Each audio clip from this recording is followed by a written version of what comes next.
દ્વારા આયોજિત આ બીજા સ્નેહ મિલનની અંદર કમિટી વતી આપ સૌનું હાર્દિક સ્વાગત છે.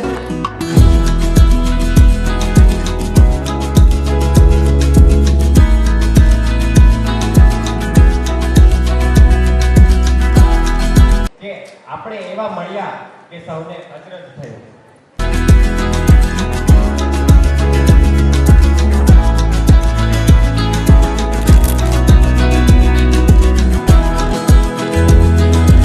શિક્ષણ પ્રાપ્ત કરવાથી માનવ પોતાનો અને પોતાના પરિવારને ઉત્કર્ષ કરે છે.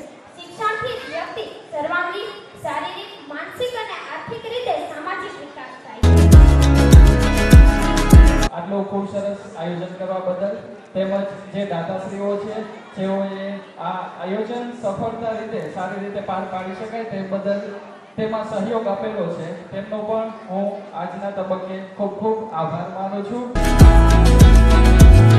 ઘરમાં બુવા રાતે સતાજાની જગ્યા છોડીને હાલતા થાય છે ત્યાં આપા કીકા પાછળથી આવે છે અને તેમનો હાથ પકડે છે.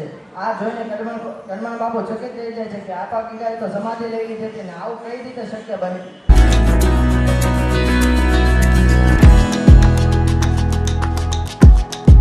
ટોબેકોના સેવનથી લગભગ આપણને 10 થી 15 જેટલા કેન્સર થવાની પોસિબિલિટી હોય છે, જેમાં મુખ્યત્વે ફેફસાનું કેન્સર અને મોઢાનું કેન્સરનો સમાવેશ થાય છે.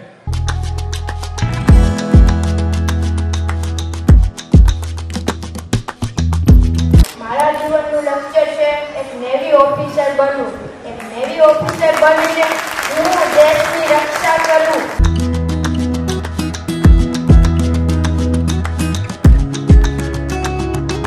કે આ સુંદર મજાનો આખો કાર્યક્રમ છે એને વ્યવસ્થિત એડિટિંગ કરીને જે આપણને એનો ફોટો આપશે અથવા તો વિડીયો આપશે એને કેમેરામેન મનોજભાઈ આજે એને સુંદર કર્યો છે.